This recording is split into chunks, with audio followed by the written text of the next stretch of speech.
بسم اللہ الرحمن الرحیم۔ السلام علیکم ورحمۃ اللہ وبرکاتہ۔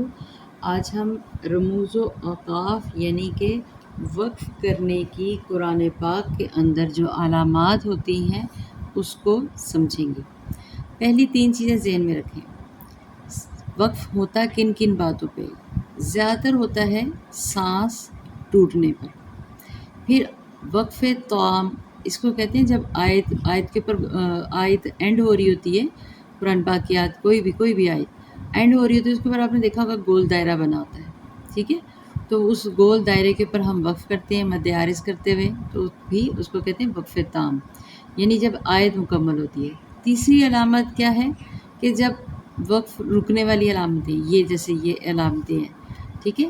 ان علامتوں کے اوپر ہم رکتے ہیں قاف پر، جیم پر، دال پر، ہا پر، صاد پر، اور اس طرح سے کافی زیادہ جو ہم آج انشاءاللہ سیکھیں گے۔ یہ تین بیسیکلی وجوہات ہوتی ہیں جب ہم وقف کرتے ہیں۔ پہلی بات کلیئر ہو گئی؟ اب ہم آغاز کرتے ہیں۔ بیسیکلی رموز اور اوقاف، رموز عربی زبان کا لفظ ہے، اس میں رمز یعنی کسی جمع جس کے معنی ہے اشارہ، راز، بھید، کہ اس طرف جو اشارہ کیا گیا ہے یہ اشارہ ہی ہے نا، اس کے رمز کو جانیں، اس کی بھید کو جانیں، اس کی حقیقت کو سمجھیں۔ آپ نے اکثر قرآن پاک میں لکھا ہوا دیکھا ہوگا، آیت کے اوپر یا درمیان میں اکثر آ جاتا ہے زا، یہ علامت وقف مجوز کی ہے۔ یہاں کیا ہے؟ نہ ٹھہرنا بہتر ہے، رک سکتے ہیں لیکن نہ ٹھہرنا زیادہ بہتر ہے۔ تو بار بار ہوتا ہے، ایک ہی آیت میں 2 مرتبہ بھی آ جاتا ہے، اسے کہتے ہیں وقف مطلق کی علامت، یعنی رکنا زیادہ تر بہتر ہے۔ آرام سے تسلی سے سانس لیں، اس پر ٹھہرنا چاہیے بھی۔ یہ علامت وہاں ہوتی ہے جہاں مطلب تمام نہیں ہوتا، یعنی بات جیسے ہوتی ہے نا، ہم انگلش میں پڑھتے ہیں کوما چل رہا ہوتا ہے، انورٹڈ کوما آ جاتا ہے، یا انگلش میں ہم کرتے ہیں اینڈ، اور یہ ابھی بات مکمل نہیں ہوئی، بات چل رہی ہے، تو بات کہنے والا ابھی کچھ اور کہنا چاہتا ہے، تو وہاں پہ کیا ہوتا ہے؟ تو، یعنی کہ وقف مطلق، ابھی بات کنٹینیو چل رہی ہے لیکن اگر آپ رکنا چاہیں تو رک سکتے ہیں۔ پھر قرآن پاک میں بہت زیادہ ضروری چیز یہ میم، بہت چھوٹا سا ہوتا ہے، اکثریت کو نظر نہیں ہوتا۔ آیت کی جو لائنیں ہوتی ہیں، قرآن پاک کا جو مصحف ہوتا ہے، اس کی آپ سائڈ پہ دیکھیے گا، چھوٹا سا میم پڑا ہوتا ہے، اس طرف ہوگا یا اس طرف ہوتا ہے چھوٹا سا میم بنا ہوا۔ اس کے علاوہ ضروری بات یہ ہے کہ بعض اوقات یہ میم لائن کے اندر بھی آتا ہے، آیت کے اندر بھی آتا ہے، اسے بولتے ہیں وقف لازم۔ یہاں پہ دیکھیں اس کا مطلب ہی کیا ہے، اس کے پکارا ہے کیسے چاہتا ہے؟ وقف لازمی، یعنی یہاں پہ ٹھہرنا ضروری ہے، ورنہ کلام کے مفہوم کے غلط مطلب ہونے کا اندیشہ ہوگا، ٹھیک ہے؟ کہ آپ اس کے معنی کو غلط ملت کر رہے ہیں، تو اس لیے وقف لازم کیا ہے؟ میم چھوٹا سا بنا ہوتا ہے، توجہ دیجیے گا، یہاں پہ رکنا بے حد ضروری ہے۔ پھر ایک ہی آیت کے اندر 2 مرتبہ جیم لکھا ہوتا ہے، ٹھیک ہے؟ بعض اوقات 1 مرتبہ آتا ہے، بعض اوقات درمیان میں 2 مرتبہ آ جاتا ہے، اسے کہتے ہیں وقف جائز کی علامت ہے، ضروری ہے، بہتر ہے رکنا۔ اب میں آپ کو ایک اور بات بتا دوں، ایک آیت میں اگر 2 مرتبہ ہوگا، اگر ایک آیت میں اکٹھا 2 مرتبہ آ رہا ہوگا، تو یہ نہیں ہوگا کہ آپ دونوں مرتبہ رک جائیں، نہیں، ایک پر رکنا ہے آپ نے، ٹھیک ہے؟ 2 مرتبہ نہیں رکنا، 1 مرتبہ رکنا ہے۔ اگر ایک آیت میں 2 مرتبہ آئے، یہاں پہ ٹھہرنا بہتر ہوگا اور نہ ٹھہرنا جائز ہے، یعنی کہ آپ چل بھی سکتے ہیں، رک بھی سکتے ہیں، لیکن کوشش کریں کہ بہتر ہے کہ آپ رکیں۔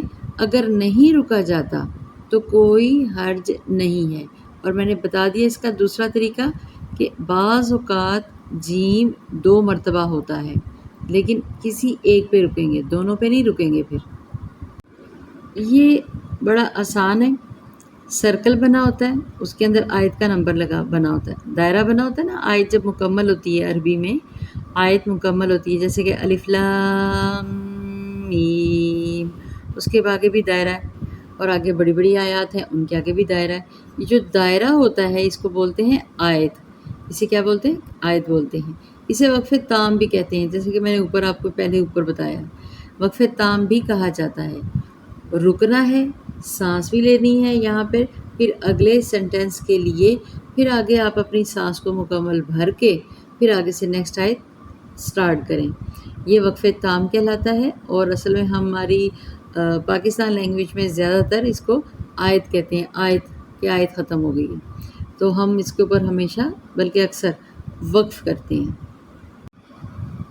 کچھ آیات کے اندر کسی حرف کے اوپر آپ دیکھیں گے صاد لکھا ہوتا ہے، صاد، ٹھیک ہے، اسے وقف مرخذ کہتے ہیں، مرخذ۔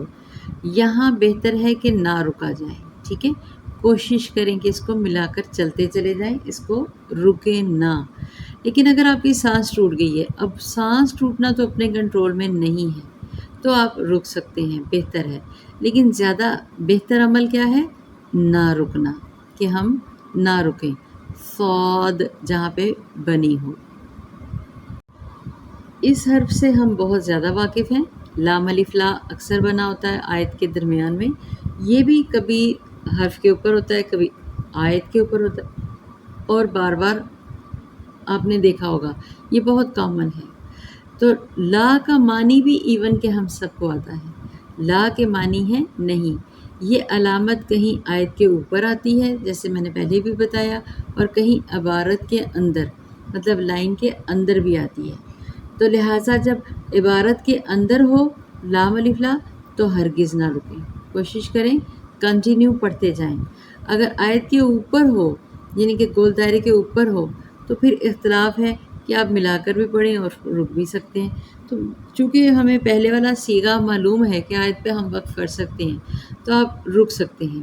لیکن میں پھر بتا دوں، بعض کے نزدیک ٹھہرنا چاہیے اور بعض کے نزدیک نہیں ٹھہرنا چاہیے، تو لہٰذا اس میں آ جاتا ہے کہ آپ کی سانس کے اوپر ڈیپینڈ ہے کہ آپ بات کو سمجھیں کہ یہاں پہ نہ ٹھہریں تو زیادہ بہتر ہے۔ لا کا مطلب یہی ہے سیم اوپر والے کی طرح کہ کوشش کریں نہ ٹھہریں۔ لیکن سانس ہی ٹوٹ گئی ہے، کوئی ایمرجنسی پڑ گئی ہے، کوئی بچہ آ گیا ہے، کوئی بڑا بات کرنے لگ پڑا ہے، تو آپ اشارہ کر کے اس اشارے کا لام الف کا انتظار کریں، تو وہاں پہ آپ بات کو اپنی مکمل کریں، اگلے سے بات کر لیں یا کوئی بھی مسئلہ درپیش ہو تو، لیکن کوشش کریں کہ نہیں، یہ دونوں میں کوشش کریں نہیں رکنا۔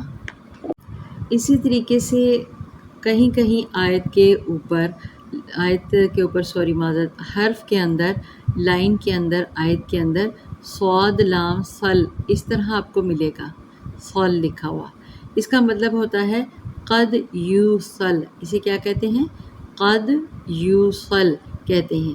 یہاں پر بھی رکنا بہتر ہوتا ہے، لیکن اگر نہیں رکنا تو کوئی حرج نہیں، یہ مسئلہ نہیں بنا لینا، کیونکہ ہم لوگ کیا کرتے ہیں، ہر بات کو مسئلہ بنا لیتے ہیں۔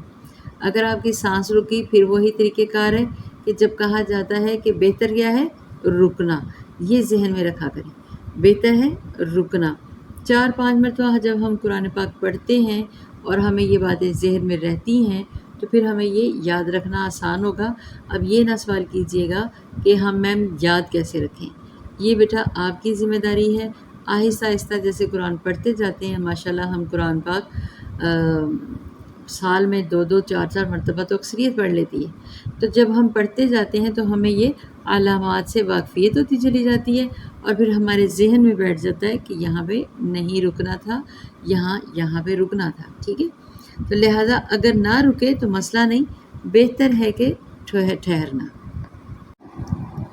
اب یہاں پہ اس ہی سے ملتا جلتا ایسے صلے بھی آپ کو ملے گا، صاد لام، اس کو اصل میں قاری حضرات صلے یا اس کو اس کے اصلی نام سے بلاتے ہیں، آپ صاد لام بڑی یہ بھی کہہ سکتے ہیں، صلے بھی کہہ سکتے ہیں، صل بھی کہہ سکتے ہیں۔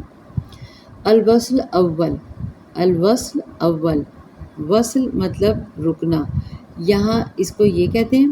صلے کا مطلب کیا ہے؟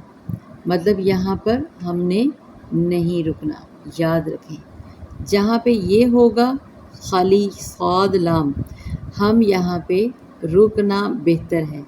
جبکہ یہاں پہ صاد لام اور بڑی یہ ہوتا ہے صلے، مطلب کہ یہاں پہ نہیں رکنا، زیادہ بہتر ہے سیدھا پروسیڈ کرنا، مطلب لفظ جو ہے اس کو خدارہ سیدھا پڑھتے چلے جائیں۔ آپ اس سے پہلے آیت کے اندر کوئی مثالیں ہوں تو آپ دیکھیے گا، اس سے پہلے وقف کر لیں جہاں پہ مناسب ہو، لیکن جب صلے کسی حرف کے اوپر ہو اس کو پروسیڈ کریں، اس کو ملا کر آگے ملا کر پڑھتے چلے جائیں۔ قاف، یہاں پہ دیکھیں یہ جو قاف پہ لکھا ہوتا ہے چھوٹی چھوٹی جگہ پہ کبھی کبھی آیات کے اندر، تو وہ اس کا بہت آسان سا طریقہ ہے۔ اصل میں یہ بات ہے کہ اس کے اندر نا علماء کا کافی زیادہ اختلاف ہے۔ کچھ لوگ کہتے ہیں کہ رکیں اور کچھ کہتے ہیں کہ بہتر ہے نہ رکیں، تو لہٰذا اس میں بھی ڈاؤٹ کوئی نہیں ہے، مرضی ہے سانس ٹوٹتا ہے تو روک لیں، اور اگر آپ کی سانس برقرار ہے، کوئی مسئلہ نہیں ہے، کوئی وجہ نہیں ہے بلا وجہ، تو کنٹینیو قاف کے اوپر پڑھتے چلے جائیں، کیونکہ میں اگر آیات کو نکال کے ڈیٹیلز بتاؤں گی تو بہت دیر لگ جائے گی۔ آپ ان کو اپنی نوٹ بک کے اوپر اچھی طرح سے اتار لیں، جب جب یہ حروف آئیں، جب جب یہ رموز و اوقاف جن کو کہا جاتا ہے اصل میں یہ آئیں، تو آپ ان کے اوپر فوراً سے پہلے رک جائیں، ٹھیک ہے؟ آپ ان کے اوپر رک جائیں اور اگر پڑھنا ہے تو پڑھ لیں۔